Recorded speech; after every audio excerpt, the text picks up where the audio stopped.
Les forces de sécurité au Venezuela ont utilisé des gaz lacrymogènes et des balles en caoutchouc contre les manifestants, qui s'opposent aux résultats des élections tenues dimanche. Des milliers de personnes sont descendues dans les rues de Caracas et se sont dirigées vers le palais présidentiel. Les foules ont été entendues crier « Liberté, liberté » et appeler à la chute du gouvernement. Les manifestations dans la capitale vénézuélienne ont éclaté après que le président actuel, Nicolás Maduro, a proclamé sa victoire.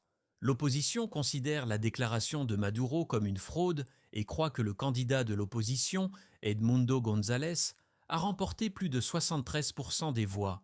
Les sondages publics réalisés avant les élections avaient également désigné le candidat de l'opposition comme vainqueur. Les partis d'opposition se sont unis cette fois-ci dans une tentative de chasser Maduro du pouvoir, lui qui dirige le pays depuis 11 ans. Les habitants du Venezuela se plaignent également de la crise économique dans le pays. Certains pays occidentaux et d'Amérique latine, ainsi que les Nations unies, ont appelé les autorités compétentes à publier les données détaillées des élections.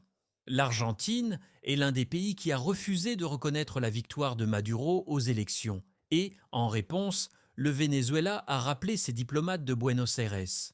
Les diplomates dans 6 autres pays d'Amérique latine, Chili, Costa Rica, Panama, Pérou, République dominicaine et Uruguay, ont également été rappelés en raison de ce que le ministre vénézuélien des Affaires étrangères, Iván Gil, a décrit comme des déclarations et actions interventionnistes.